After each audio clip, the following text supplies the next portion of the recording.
Olá, seja bem-vindo ao audiobook da Morgan. A leitura de hoje é o capítulo 28 do livro Leviatã.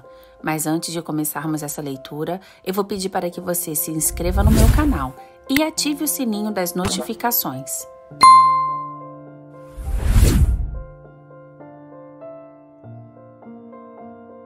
Capítulo 28.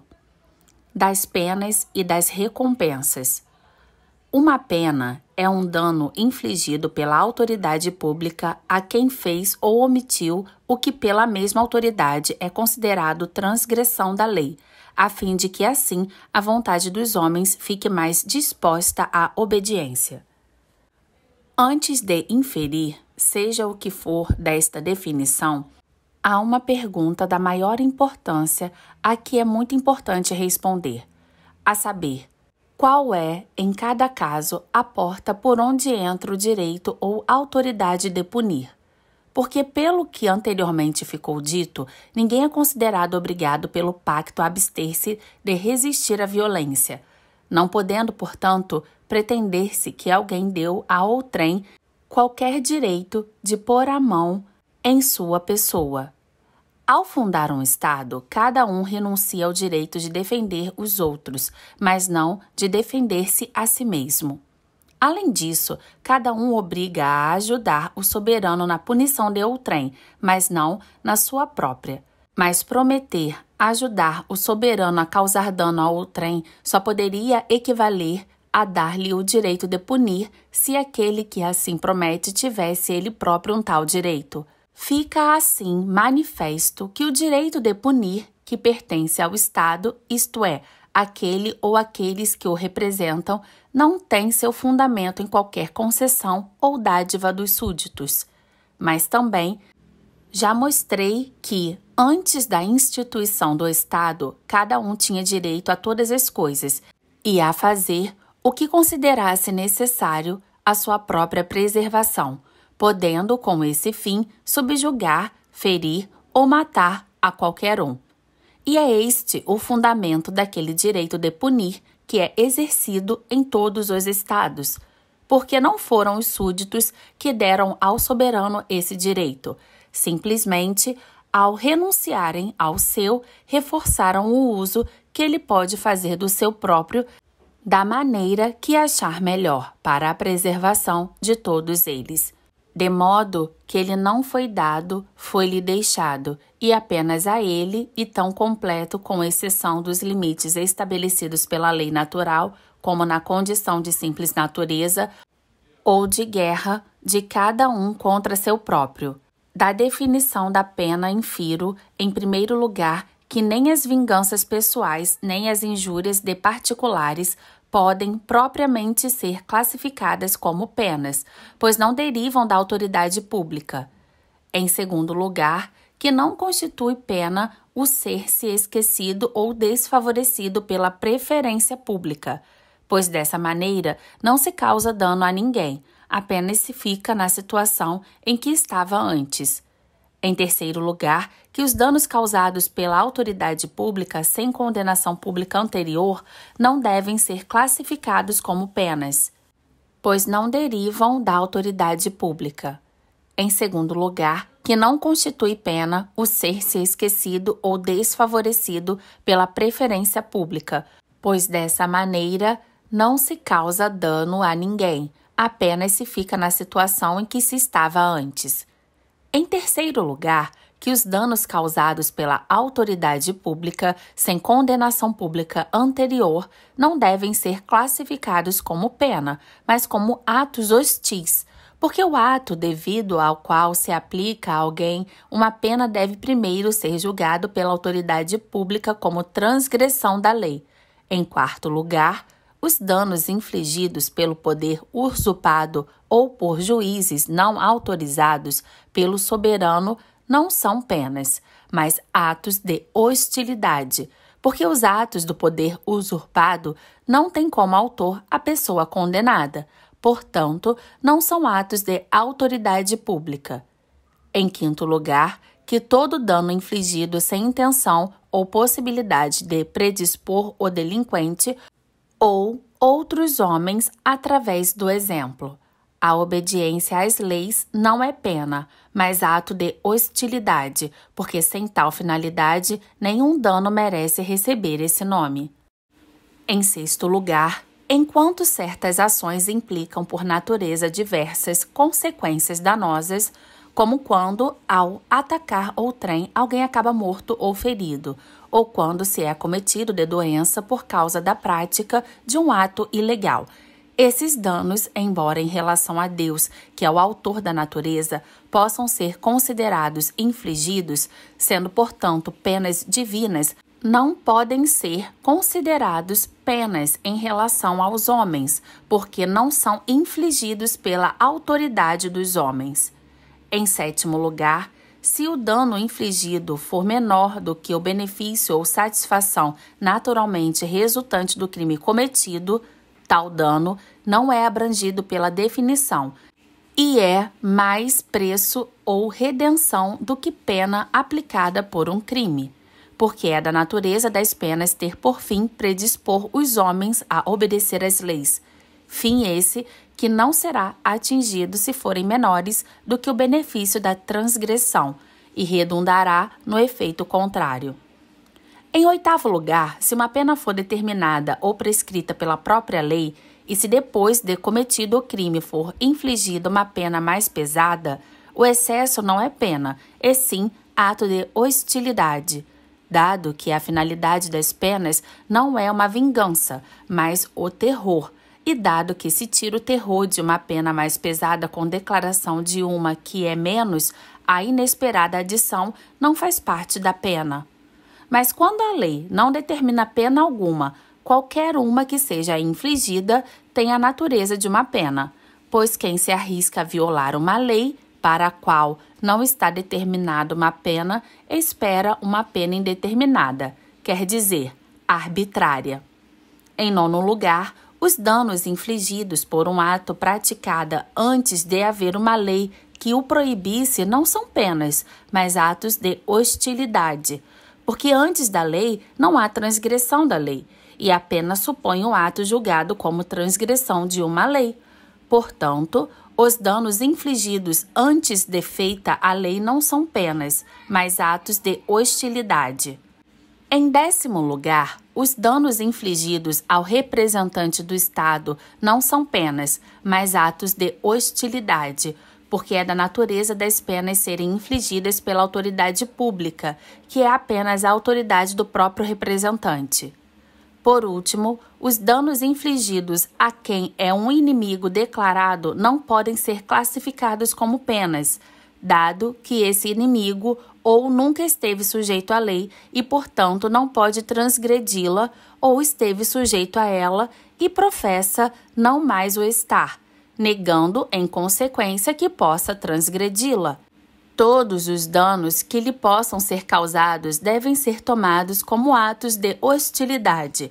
E numa situação de hostilidade declarada, é legítimo infligir qualquer espécie de danos.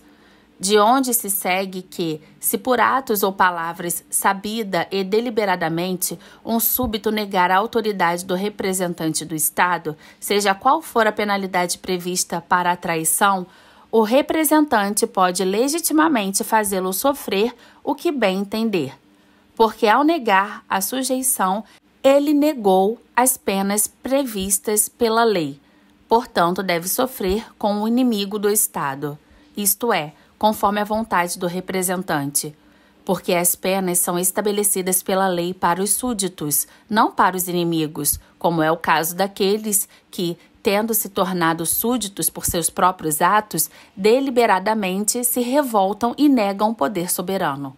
A primeira e mais geral distribuição das penas é divinas e humanas. Das primeiras, terei ocasião de falar mais adiante, em um lugar mais conveniente. As penas humanas são as que, infligidas por ordem dos homens, e podem ser corporais, pecuniárias, a ignomínia, a prisão, o exílio ou uma mistura dessas. As penas corporais são as infligidas diretamente ao corpo e conforme a intenção de quem as aflige, como a flagelação, os ferimentos ou a privação dos prazeres do corpo, de quem anteriormente legitimamente se desfrutava. Destas penas, umas são capitais e outras menos do que capitais. Pena capital é a morte, dada de modo simples ou com tortura. Menos do que capitais são a flagelação, os ferimentos, as cadeias ou quaisquer outras dores corporais que, por sua própria natureza, não são mortais. Porque quando da aplicação de uma pena resultar a morte, sem ser por intenção de quem a aplicou, a pena não deve ser considerada capital, mesmo que o dano resulte mortal devido a um acidente imprevisível, caso em que a morte não é infligida, mas apressada. As penas pecuniárias são as que consistem não apenas no confisco de uma soma em dinheiro, mas também de terras ou quaisquer outros bens que geralmente são comprados e vendidos por dinheiro. Caso a lei que estabelece uma dessas penas seja feita com o propósito de reunir dinheiro daqueles que a transgredirem, não se trata, propriamente, de uma pena, e sim do preço de um privilégio e isenção da lei, a qual não proíbe o ato de maneira absoluta, mas proíbe-o apenas aos que não têm a possibilidade de pagar a soma em questão. Fora quando se trata de uma lei natural ou de parte da religião, pois nestes casos não se trata de uma isenção da lei, mas de sua transgressão. Se, por exemplo, uma lei impuser uma multa pecuniária aos que usarem o nome de Deus em vão, o pagamento da multa não será o preço de uma licença para praguejar, mas para a pena aplicada à transgressão de uma lei indispensável. De maneira semelhante, se uma lei impuser o pagamento de uma quantia em dinheiro a quem foi injuriado, trata-se apenas de uma compensação do dano causado, que extingue apenas a acusação da parte injuriada e não o crime do ofensor. A ignomínia consiste em punir com um mal considerado desonroso dentro do Estado, ou em privar de um bem considerado honroso dentro do mesmo. Porque algumas coisas são honrosas por natureza, como os efeitos da coragem, da magnanimidade, da força, da sabedoria e outras qualidades do corpo e do espírito. Outras são tornadas honrosas pelo Estado, como as insígnias, títulos e cargos, assim como quaisquer outros sinais singulares do favor do soberano. As primeiras, se podemos delas ser privados por natureza ou acidente, não nos podem ser tiradas pela lei.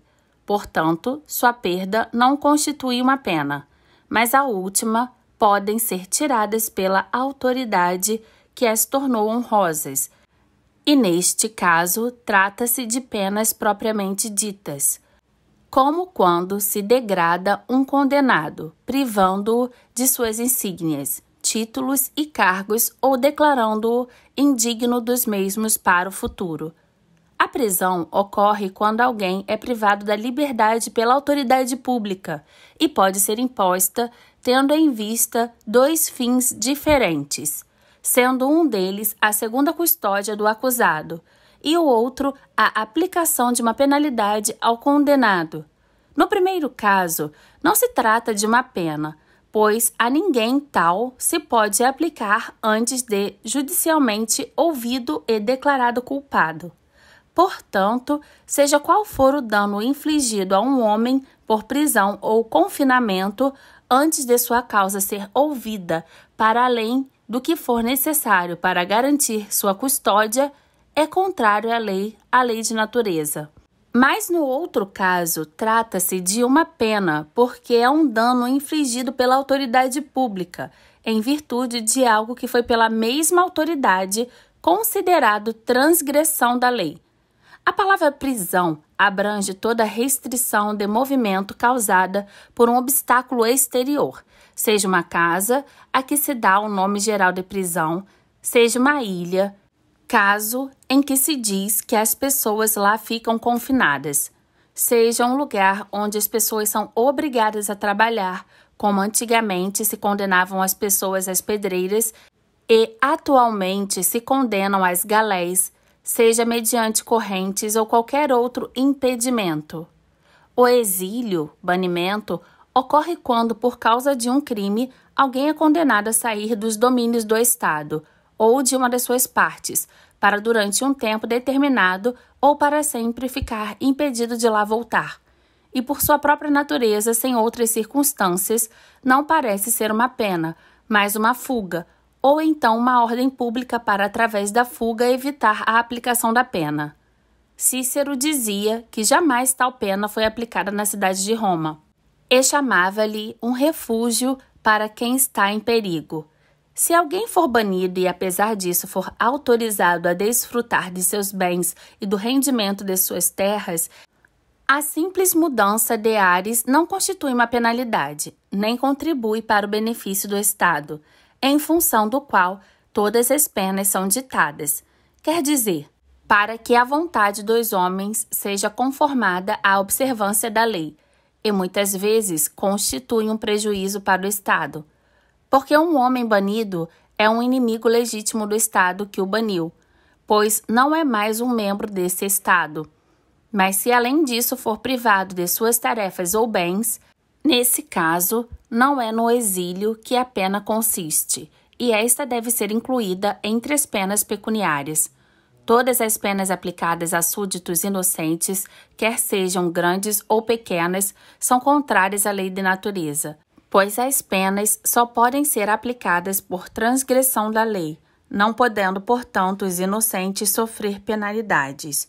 Isto é, portanto, uma violação, em primeiro lugar, daquela lei de natureza, que proíbe a todos os homens em suas vinganças olhar a algo que não seja o bem futuro, pois nenhum bem pode resultar para o estado da punição de um inocente.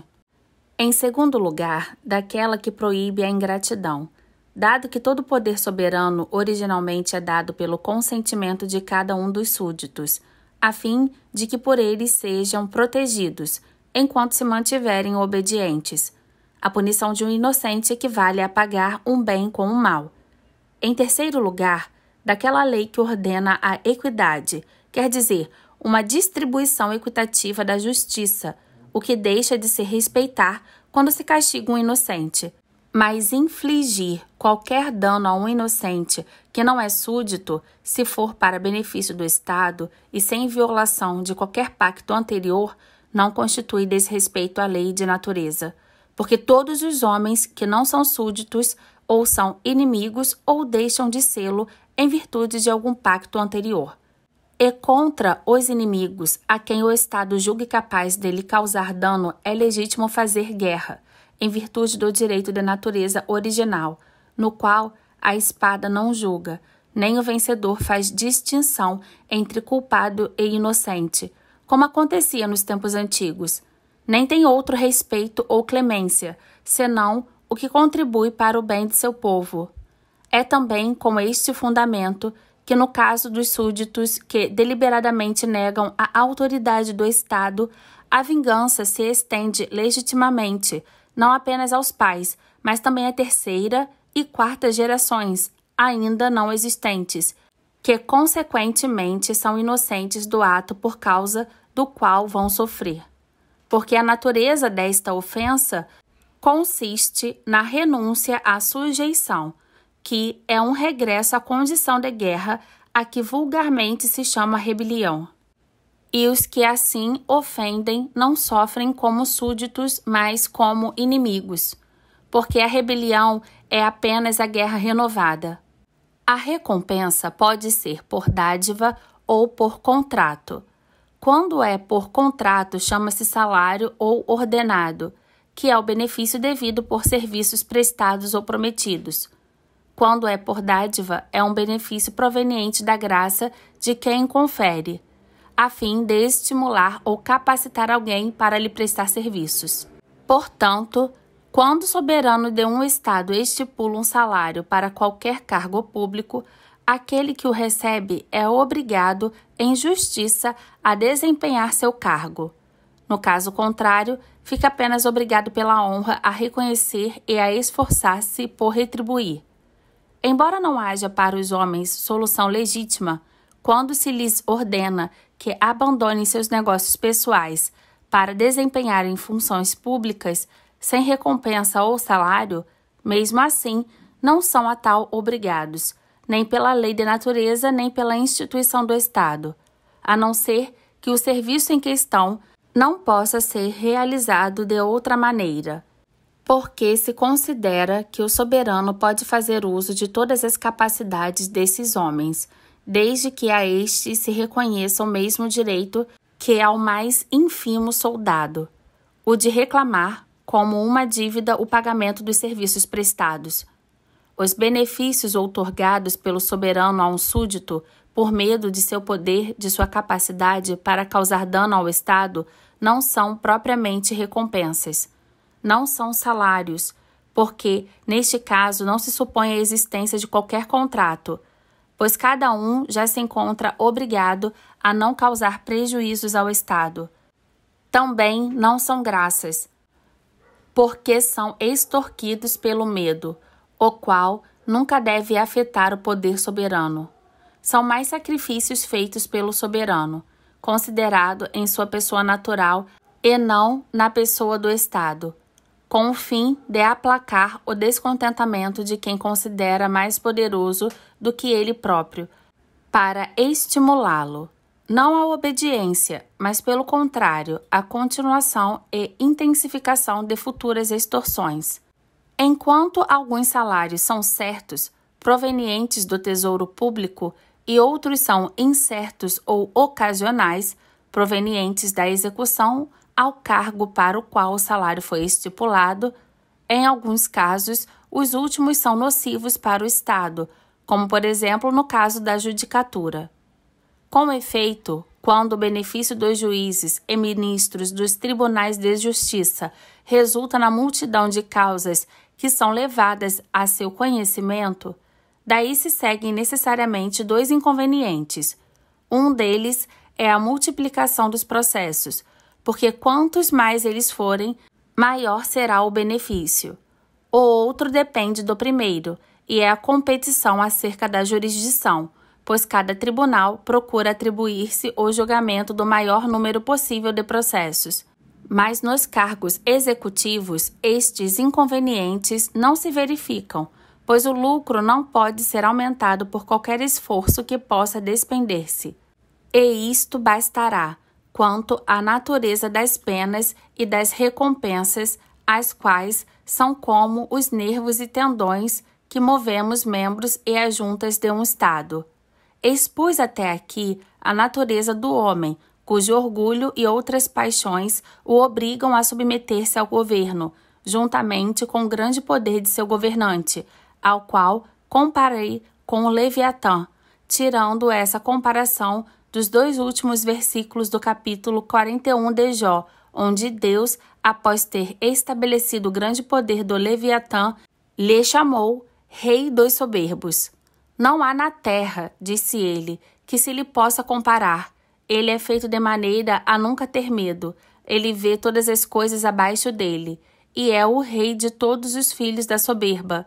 Mas dado que é mortal e sujeito à degenerescência, do mesmo modo que todas as outras criaturas terrenas, e dado que existe no céu, embora não na terra, algo de que ele deve ter medo e a cuja lei deve obedecer, vou falar no capítulo seguinte de suas doenças e das causas de sua mortalidade e de quais as leis de natureza a que deve obedecer. Se você gostou dessa leitura, curta esse vídeo e deixe seus comentários abaixo. Vou deixar aqui para vocês, na tela final, a playlist com os outros capítulos desse livro. E eu encontro vocês na próxima leitura. Até mais!